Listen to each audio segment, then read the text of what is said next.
This podcast is brought to you by the Washington State Department of Health. As we continue to listen, learn, and grow, we are amplifying Black voices and perspectives in an effort to start a new COVID-19 vaccine conversation. We're sharing stories intended to help us navigate this unprecedented time together and to co-create solutions in support of the Black community. Hear these stories at weconsiderwa.org. Hey, this is BJ. Thanks for listening to our show's podcast. If you're a fan of all things geeky, you should check out my other podcast, BJ Shea's Geek Nation. We have new episodes every day, and you can check it out at bjgeeknation.com. Your driver's license is important so you can get back and forth to work, get your kids to school, and back and forth to daycare. If your license has been suspended because you can't pay your tickets, you can't do any of those things. Let's talk about Chapter 13 bankruptcy. You may have heard that tickets cannot be discharged, but they can be dealt with in a Chapter 13 case. Why not come in for a free consultation? The chapter you choose will make all the difference to your getting back, legally, on the road. Let's design a plan to pay off your tickets and restore your license immediately. I'm attorney Travis Gagne. Please contact me today at choosetherightchapter.com. That's choosetherightchapter.com. 99.9 KISW, the Rock of Seattle. Channing Tatum is in the news. Why? Because he supposedly had some diners kicked out of a London restaurant because he thought they were taking his picture, even though they weren't. Which is funny because every time you hear stories about Channing Tatum, he's known for being like this super likable, good dude. So it seems kind of out of character. Yeah, I not knowing what's going on, but it does suck. The whole paparazzi mentality, culture that they have to put up with. You can understand why any celebrity be gun shy, but it does suck that if people are minding their own business, unless it was like a Mike Tyson incident. Kind of like we're just being cool, but they're, hey, show us your dong, Magic Mike, or something like that. I don't know if that's what they were saying. Wow, okay. Well, wasn't he a Magic Mike? Yeah, you were on it. It was just aggressive. We're just realizing now we hope we're never at a restaurant with Channing Tatum and you at the same time. As long as I'm not drunk, you don't have to worry about it. Yeah, again, we're hoping that, I guess there was a group of 6 people enjoying a meal, and this is from a so-called source, so we'll have to take this for what you take it for.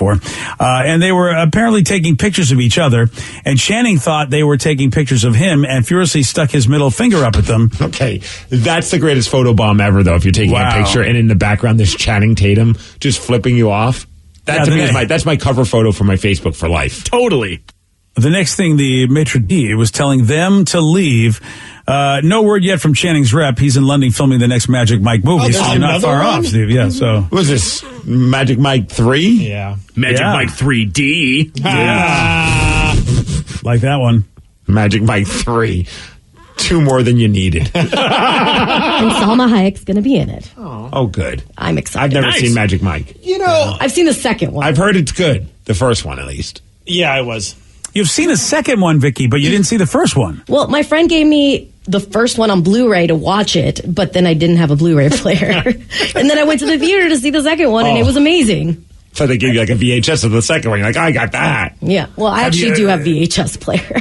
And you and do you have a Blu-ray player now? No. Oh, all right. Well, there we go. So I still have the movie. Haven't returned it. It's been many a year. Well, I think you should give it to Steve. He's a big fan. Yeah. Huge. Yeah. So, Danny, you see Magic Mike? Okay, so yes. I thought we went to the premiere. Own it, man. No shame. No, but it wasn't necessarily. I do like Channing Tatum. I didn't necessarily want to see the movie. It was when I worked for a pop station in Albuquerque, though, and it was I had to go with about 45-year-old ladies because we were doing like the premiere, and it was like Danny's MILF Hunters. Go see Magic Mike with Danny V. That was the whole promotion, and I had to go and do it. It was great. Wow! Did you slay any of these MILFs? No, not at all. No cougar hunting for Danny. Not at all. But it was fine. Can you believe that Danny was the draw? I mean, here's a movie about some guys that are supposed to be in good shape, right? Showing off the goods, but you know what? Danny V is the draw of this particular promotion. I was in good shape at that time, all right? I handed out roses to all the single ladies. Oh, look at you! Did you have to dance for them after it? Like a full-on, a full immersive experience? Thank God. Full Monty. Well, that's unfortunate. I know. Yeah, sorry, Danny. Yeah. But as you said, even though Channing Tatum is kind of known as being a nice guy, he probably just got him on the wrong day. For sure. Bad. You got a bad text message or something, and he's like, you know what? no, you're not taking a picture of me, blah. Or, I mean, there's always like what I said, there's three sides. There's each person's side of the story and then the truth. I mean, it could be a little bit of both, but maybe these... Oh, deep, bro. Yeah, I know, right? It's past the bomb. There are three sides to every story, grasshopper. Isn't that what they say there? You know something. Three story sides are there. Oh, now we're on to Yoda. Pretty there we good go. there. Look at that. Right. This guy is, he's a regular Jedi. Truth there is. Yeah. But look, man. Tatum chatting douche. Okay. Not that, you know what, Yoda, you're missing a couple words there. Almost there. Yeah, you know what, you're making me feel like I'm right back at episode Big dong 5. Magic Mike has. That's it. That's the one. Oh, yeah. Nice. Yeah. What a lightsaber. Okay. Yeah. Okay. You know what? keep doing that. That's might great. be your best impression. Yeah. The bar's already pretty low, BJ. Yeah. I would love to know if they really were jerks, because there's a strong possibility they were not just taking pictures of each other. Right, because if there was never any video footage of that whole Mike Tyson airport incident, and somebody just said Mike Tyson, he flipped out on me and started punching me, and all I did was ask for an autograph. There's a good number of people out there that probably be like, well, Mike does seem a little unhinged at times. I bet this person's telling the truth. And if you never seen, there was no video footage of it. But once you see the video footage, you're like, man, Mike Tyson exercised a lot of patience until he finally snapped on that dude. Yeah, and I've been at restaurants next to celebrities, and the last thing I'm going to do is pull out my phone, because, you know, I just think it's rude. Even if and take pictures. I mean, I might pull out my phone and maybe look at it or whatever, but just go to IMDb to see if I think it is. But yeah, I'm not, if I start taking pictures, it looks bad because they're right next to me, even if I'm taking pictures of. And who's taking pictures? This is a tough story for me to believe that they weren't trying to somehow take pictures of Channing Tatum. This kind of happened. It was like one of those moments of a little bit of a dilemma. We were in Dallas for WrestleMania weekend when I was wrestling down there, and it was a few of us that went, including the guy I was going to be wrestling against. We all went to get dinner when we first got to Dallas, and it was going to be a lot of fun. And we're at this nice steakhouse called YO Steakhouse, I think, or Yo Steakhouse. I don't know if it's Rocky Balboa's Steakhouse or if it's hey, Yo Steakhouse. Well, as we're sitting there, and we're right by the entrance, who walks in is Randy Orton and his wife. And it was just hilarious because at first I go, I know that name. Right. I'm like, Randy Orton's he's about to walk into the restaurant, and everyone that's sitting with their back to the door is looking at me like, oh, nice joke, whatever. And I'm like, no, for real, Randy Orton's about to walk into this restaurant. And then the guy next to me is like, yeah, he's not lying. And in walks Randy Orton.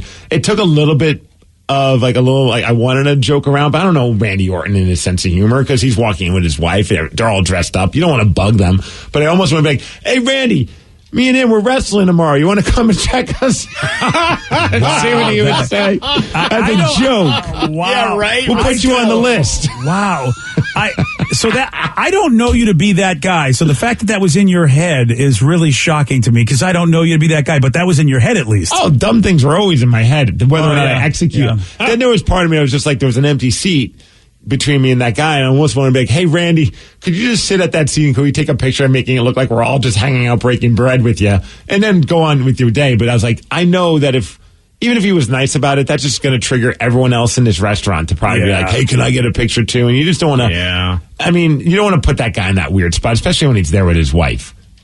Yeah, that's the problem is there's no way to do a one and done. And then it turns out they posted pictures on their social media. They were in the back, like the private room with Kurt Angle, and they were all celebrating a birthday. And I'm like, man, that would have been a party to crash.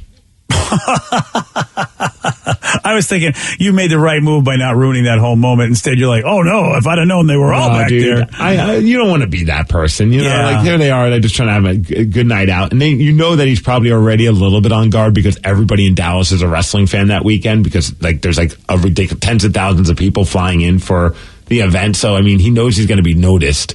And he probably would appreciate that, hey, I'm out with my wife. We're going to have a fancy dinner. Like, leave us alone.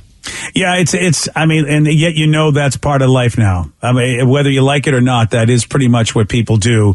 And so it's a tough one. It is a tough one if you want to go out in public and you just, I don't know how you do it. I don't know, man. You just hope people will be cool. I can't imagine, because it's like the only time that I'll ever approach a celebrity if I see them out and about is if they're by themselves. Like if they're with anyone else, I'm like, you know what? I'm just going to let them have their day. Like I saw Joel Madden and Nicole Richie at Disneyland one time, and I was like, I really want to go ask for a picture, but it's like they had their kids with them. They're trying to enjoy Disneyland. You don't bother them. So you got to work the kids. You bring candy to them. Go, look, can you that's what celebrities want, is you to show up with candy. I don't want to get arrested, BJ. Yeah. Hey, well, Joel. I'm just saying, you're working the kids with the candy, bribing them to get a picture with the kids. I'm not saying anything nefarious. Just, hey, kids, here you go. Here's a couple of Snickers. What do you say you tell your parents to take a picture with me, eh? Hey, good Charlotte guy. I brought a Charleston Chew for your kid. Hey, come on. Hey. I should get a picture for this. No? What, would you rather a stick of celery? I thought your kid would like this. Take a picture with me. Hey, they're going to need energy, okay? You're at Disney World. They're going to need the energy to keep up. The dark streets of Disneyland. So angry. I know. That's right. Well, that's how you know. That's how I thought you had lifestyles of the rich and famous. I didn't realize lifestyles of the big douchebag. Let's give him a picture. Come on. To be fair, it's outside of the Roger Rabbit ride, so it makes sense. So basically what we're saying, Danny, is if you want to approach celebrities, you have to be Andrew Dice Clay. Yes. If you don't talk like Andrew Dice Clay, nobody's going to take a picture with you. Yeah, they just won't. That's how you're going to get it done. Hey, something just happened in New York City, eh? Hey, who are you? You Benji or you Joe? I can't tell the two of you apart. Take a picture with me. I buy your kid some candy. There you go. Something did just happen in New York City that is going to make a lot of us feel really old. Yeah, I'll tell you all about this at 8:17 on The Rock. BJ and Migs, mornings on The Rock, 99.9 KISW. This podcast is brought to you by the Washington State Department of Health. As we continue to listen, learn, and grow, we are amplifying Black voices and perspectives in an effort to start a new COVID-19 vaccine conversation. We're sharing stories intended to help us navigate this unprecedented time together and to co-create solutions in support of the Black community. Hear these stories at weconsiderwa.org. Geico asks, how would you love a chance to save some money on insurance? Of course you would. And when it comes to great rates on insurance, Geico can help. Like with insurance for your car, truck, motorcycle, boat, and RV. Even help with homeowners or renters coverage. Plus, add an easy-to-use mobile app, available 24-hour roadside assistance, and more, and Geico is an easy choice. Switch today and see all the ways you could save. It's easy. Simply go to geico.com or contact your local agent today. 99.9 KISW, The Rock of Seattle. The last payphone in New York City was removed yesterday. Oh, great. Oh, no. That amazing. You're going to feel, that makes me feel old. I'm shocked there's even a payphone there. Yeah, I thought I was reading this story from like 10 years ago. Right. When I read it. Like, who's using payphones anymore? No one. Yeah. Unless you want to take a selfie. Or sell drugs. Isn't that what they would... What's Superman going to do now? Yeah, he can't change anymore. Or if you want to blackmail someone, you can go down and use the payphone. That's true. That's what burner phones are for. Oh. That movie Payphone now will make no sense to anyone that's like in their 20s. Wow. Yeah, they're like, I don't even know what this is all about. Which I love that movie, that Colin Farrell film. Yeah. That's so crazy. Like, to watch that would just be like the dumbest thing ever now. Like, why is he at the payphone? Why is he in a box? Right. Why don't you just get a cell phone out? And the movie's called Phone Booth. That too. Oh, I totally knew what you're talking about. How about you guys knew the exact movie? I knew the movie. I thought it was payphone. Yeah. Basically, that's what a phone booth was. But the payphones are getting rid of, though. I will say this: phone booths were taken away a long time ago, or at least some time ago, where they had the open air payphone. You didn't have a booth around you. At least the ones that I saw in the picture that were taken by a flatbed truck. As of 2018, there were still about 100,000 payphones in the U.S., which of course is down from 2 million back in 1999. So when I got to Seattle and started this fine career doing this fine job, there were 2 million payphones. Right. And as of just a few years ago, only 100,000. That's how much technology has changed since I got here and started doing radio. It is so weird, all the changes. And I know you said like this is going to make us feel old about losing all the phone booths, but now I just looked at Phone Booth, the movie, is 20 years old.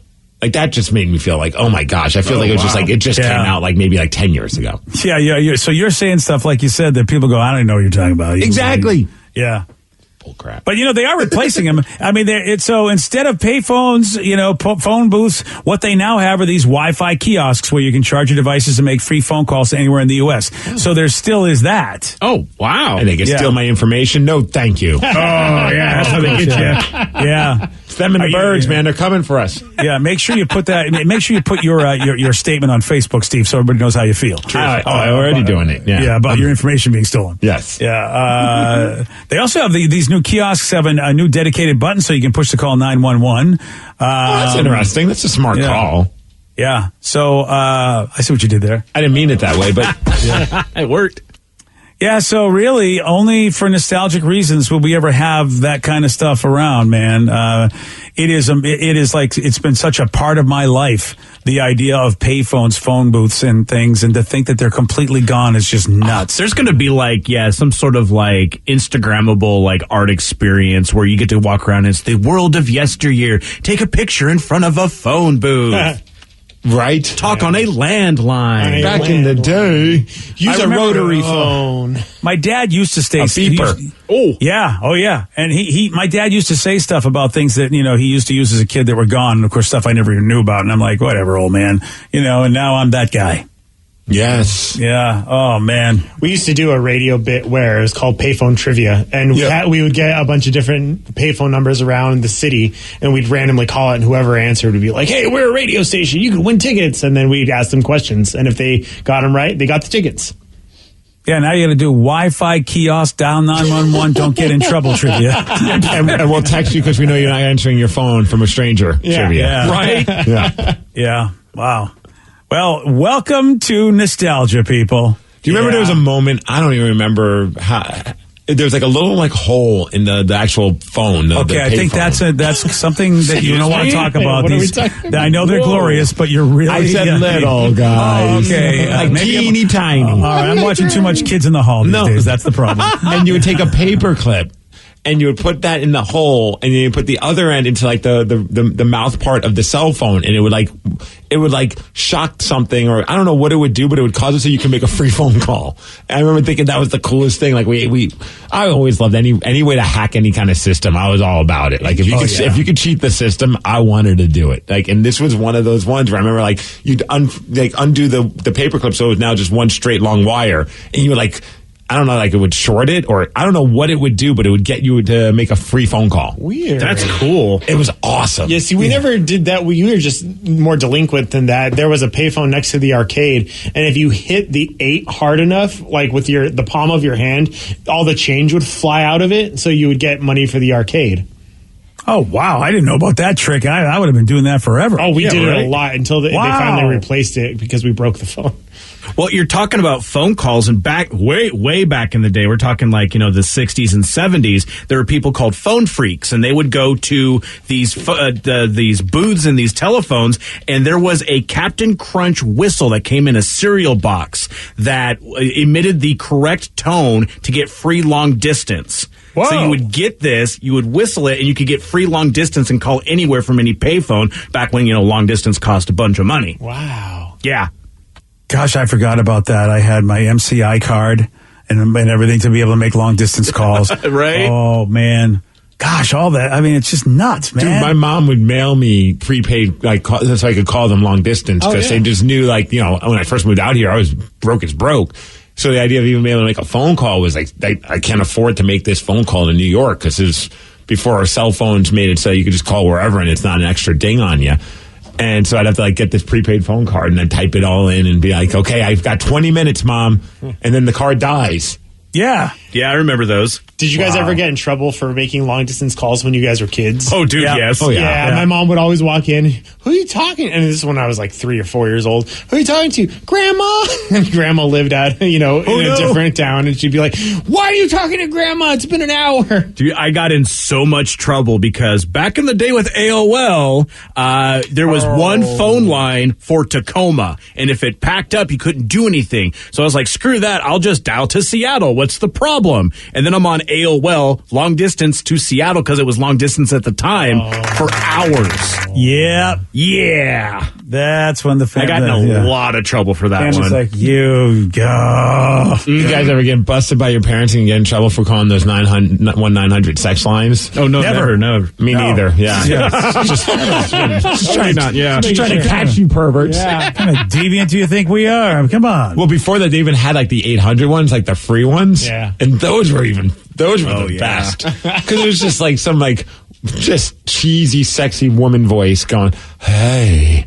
And it's Wow, that was a great impression. as good as it's going to get, DJ. What do you want from me? I mean, you take me back. Thanks for calling 1-800-BOOBIES. Yeah. I'm Felicia. And when you're 13, you know what? The voice does enough for you. It was. You don't even need to go for the full service there. And then it would be like, press this number to pay. And like, I'm good. I don't need to. I'm good. Yeah. We're good. I've got you and my science book. That's all I need. Once again, not that any of us know. We just heard rumors. Yeah. Hey, someone said the paperclip completed that would short the circuit, make the phone think a quarter completed the circuit, hence a free call. Oh, wow. Okay. Wow. Look at you, Steve, Science. Mr. Scientist. Yeah. Oh, dude, like I was like Inspector Gadget right there. Yeah. Who knew? I thought you were going to go with Mr. Wizard. But Yeah, either way. Mr. Wizard, Inspector, has somebody in law enforcement breaking the law is who he decided. Yeah. Someone said I got busted for calling Paula Abdul's 1-800 number. Oh. They also had them for wrestling too. I used to get in trouble for those. Like you'd get the results of the latest wrestling matches, and it was like an 800 number, and it was like for $2.99 a minute, and then. So it's an 800 number, but if you press the Or right 900, button, one of those. Yeah. Either way, you had to press a number to say, I would like to pay money. And your parents were like, it's not your money to pay, you little bastard. But I need to know if Hulk Hogan won the match. Yeah. Oh, God, I know, man. You see, it just goes to show you. Technology is always taking advantage of us stupid people. Someone said, remember the days where you had to unplug the phone in order to use the internet? Oh, yeah. Oh, yeah. we never had internet, so no, I don't remember those days. Oh, wah, wah, wah, wah. My mom never let us get the internet at my house until I was 19 years old. Poor Danny. Probably for the best. No, it was. Yeah. I mean, you know. Yeah. Some of Those AOL chat rooms were weird. They really were, dude. Or if I went to my cousin's house, and I remember trying to get him to go onto naughty sites, but I didn't know any naughty sites at the time, so I was just like, hey, let's just go to porn.com, and if they ask us, we'll just say we were trying to go to corn.com with a K, so that way... I mean, the letters are close. They are fairly close, actually. Well, we were just trying to check out the band Korn. I was trying to show you. Yeah, you're right. That's Very believable. Yeah. That's awesome. I don't know if you guys saw this thread online where people are sharing personality traits that they developed later in life that they wish that they had sooner. Ooh, the ability to not give an F. That's I always felt that you had that. You really, that's a later in life thing for you? Oh, it gets even. I give even less of an F the older I get. So yeah, you're right. I haven't given an F, but every once in a while I'd give an F about certain things. Oh, compared to me, you don't ever give any F at all. I mean, that is... Oh, for sure. Well, yeah, compared to you. It sometimes it frustrates me. It's like, this friggin' Steve doesn't care about anything. You tell Steve, A, B, C, D's going on. Steve's like, hey, shake it off, Tay-Tay. Yeah, shake it off, Tay-Tay. That's my answer to everything. Hey, shake it off, Tay-Tay. You know, us Swifties, we shake things off. I'm Andrew Dice Swift. Also, give me a picture. Yeah. And it would frustrate me because, and it's a stereotype, there are chill people everywhere, but I would just think, Steve, you're from the Northeast, you should be pissed about everything like me. And you're like, no, I'm not. I don't care. It's because I'm surrounded by people who are pissed off about everything. And it gets to the point where you're like, I just can't get that. I mean, I still get, everyone's human. You have those moments and certain... Today is your day. Everyone's human. Except the robots. Except for the birds, of course. Yeah, birds aren't real, yeah. No. But especially on social media, there was a moment where I was like letting like random people I don't even know and let their opinions bother me. And I'm like, why am I letting their opinion, and with age and also with having a kid, like those things just seem to be like big picture wise, like why is this even bugging me? Like it used to bug me a lot, or like I dwell on it, like someone said something negative, and now it's like, why am I getting so worked up about an opinion of someone who I don't know and I don't even care about their opinion, but yet their opinion's bothering me? It shouldn't. Yeah, that's social media for all of us, though. Yeah. You get mad at someone's opinion, even though why do I care about that person's opinion? I still feel like this whole list is you. Like, it's like what people wish they could develop later and like wish they had earlier in their life. I'm like, it seems like Steve's got all these, or for that matter, I would say a lot of folks in Seattle, I think have these abilities already. And of course I'm very envious because I come from, I'm a high strung, everything bothers me guy. And the first one on the list, Steve, is just what you talked about, the ability to not take things personally. People wish they could have developed that earlier in their life and just be indifferent about stuff.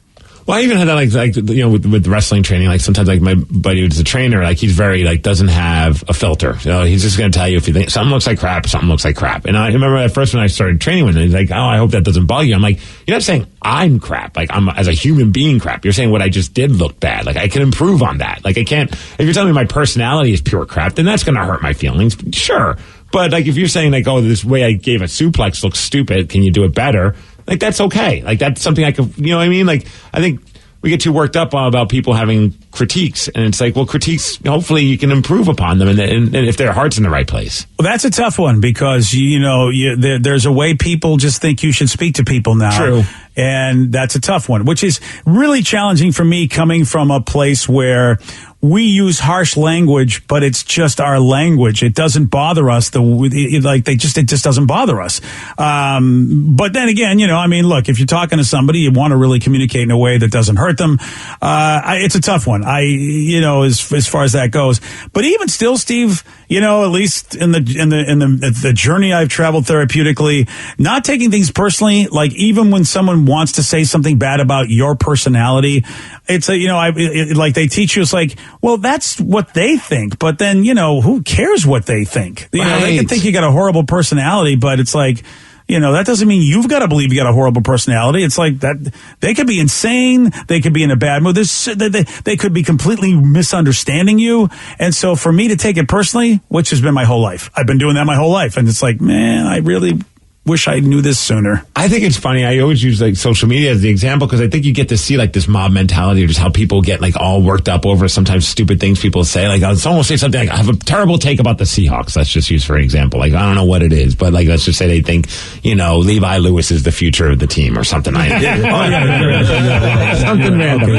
Okay, fine. That's whatever it is. A very specific random take. Let's just say they have like a really bad take. And then you see all these people quote tweeting and commenting like they want this person to be like shut down for their stupid opinion. And you're like, well, who's this person we're all getting worked up about? And you check on their page, it's like Dong Lover 69's their handle, and their bio says, I love to bang hot moms or something ridiculous. And you're just like, okay, like why are we getting so worked up about someone that we don't even know?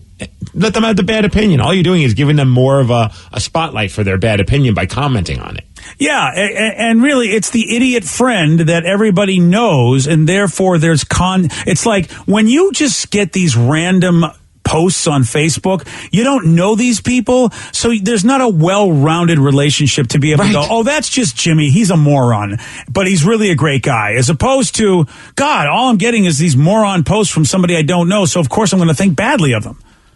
And it's but that's Jimmy. Jimmy's just the idiot, but you know what? Yeah. He's a lovable idiot. Let him think that a guy that's 5'8" that no one wanted to draft is going to be the starting quarterback for the Seahawks. Levi for life. Hashtag Levi for the number 4 life. Hashtag that. Even though he's not on the team anymore. Trend it. I'm going to prove that, Schneider does not, They released him before the optional training. It's a smoke screen. I tell you, it's a smoke screen.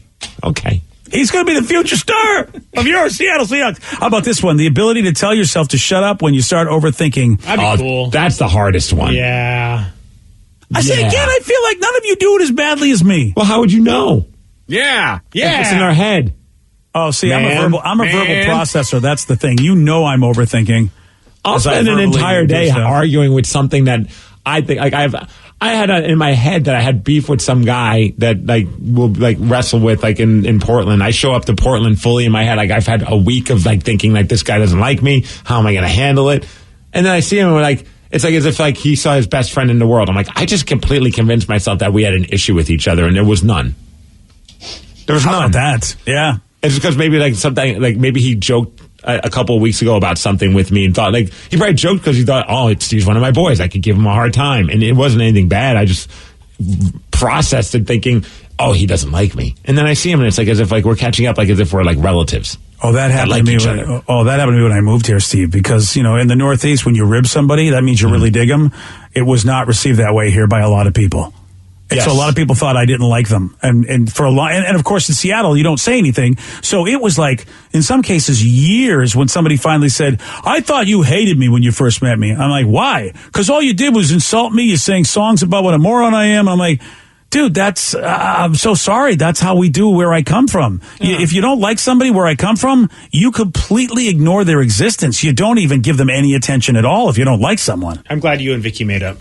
I mean, define makeup. They still have. That's still awkward. Yeah, I mean, I don't want Vicky to sit between them. It's funny because it's a very like I know in the Mexican culture and family culture we make fun of each other so much. I got made fun of so much by uncles and aunts that when I started working here, it was like, wait, am I related to you guys? Because I was already used to it. So. Shut up, Vicky. It's like, oh, okay, whatever. But please don't confuse this. No, I don't like Vicky. That's the difference. I mean, I don't want her to confuse this with how I'm treating everybody I do like. Vicky's the bane of existence. Just let's keep that going. Thank you. That's the spirit. I think we can all agree our brains are really stupid. Yeah. They like to F with us. I totally agree with all your brains are very stupid. I 100% am behind that. Wow. Well, except for when during Beat Migs, that's when my brain is very smart. Oh, is that when? Yeah, is that when life is good? Yeah, most of the time. Yeah. But I wish there was like a little like on your ear, you could just like twitch, hit a switch, and it's just like, okay, stupid thoughts, turn them off. Yeah. Well, I mean, you could do it. You could just pretend. Yeah, you know what that is, Steve? I'm going to try that. You know what you want, Steve? It's a thing called therapy. That's how you turn all the stupid switches off. No, but he wants a physical one, and at that point we're going to be like, why, Steve, why are you flicking your ear all the time? Don't worry about it. Don't worry about it. Wouldn't that be great if I had like one of those little rope chains, like there's like for a light bulb, but it's coming out of my ear? Get your ear pierced. Dude, please. That'd be fantastic. Oh, dude. That's the stupid switch. I don't know what you guys do. Do you guys have a stupid switch? Dude, that was one of my favorite moments from one of the Star Trek movies is when the android dude got this emotion chip and then they're going into this tough situation and he's just like, oh my God, I'm feeling up. And then the captain goes, why don't you just shut your emotion chip off? And he goes, oh, great idea. Shuts it off. And then he's cool. And I'm like, I want that. Where is the button for the emotion chip? I want that today. It's called a lobotomy. Yeah, it is. Yeah, it is. Yesterday, Steve, apparently, he's very good at Beat Migs. He's got the brain for it. Thank you. Yeah, he did get this one right. What U.S. state is known as the Golden State? California. Yes. California. Oh, look at you, mister. I guess you've been there, California. Oh, it's me and Tupac. We came up with that term. Oh, yeah, you did. Yeah. Okay. We know how to party. Yeah. Would you like a shot at beating Steve? You got it. 206-421-ROCK. We're playing Beat Migs at 847 on The Rock. Today's podcast was brought to you by Travis Gagne, bankruptcy attorney. Here's another question from a listener. How long is a bankruptcy going to affect my credit rating? Of course, most of the time, by the time we're talking about filing a bankruptcy, the credit has already taken a huge hit. Chapter 7 is going to affect it more negatively than Chapter 13. Chapter 7 stays on your credit report for 10 years from the time you file. It usually takes 7 or 8 years for your credit scores to get back into the normal range in a Chapter 7 case. However, your credit will start to recover even in Chapter 7 after about a year. You'll be able to get credit again right away, usually before your case is even over. Chapter 13 stays on your credit report for 7 years and usually takes about 3.5 years for your credit to get back in the normal range. So Chapter 13 will mean your credit gets better much more rapidly. Thanks, Travis. If you have more questions about bankruptcy, you can reach out to Travis anytime at choosetherightchapter.com. That's choosetherightchapter.com. Thanks for listening. This podcast is brought to you by the Washington State Department of Health. As we continue to listen, learn, and grow, we are amplifying Black voices and perspectives in an effort to start a new COVID-19 vaccine conversation. We're sharing stories intended to help us navigate this unprecedented time together and to co-create solutions in support of the Black community. Hear these stories at weconsiderwa.org. Geico asks, how would you love a chance to save some money on insurance? Of course you would. And when it comes to great rates on insurance, Geico can help. Like with insurance for your car, truck, motorcycle, boat, and RV. Even help with homeowners or renters coverage. Plus, add an easy-to-use mobile app, available 24-hour roadside assistance, and more, and Geico is an easy choice. Switch today and see all the ways you could save. It's easy. Simply go to geico.com or contact your local agent today.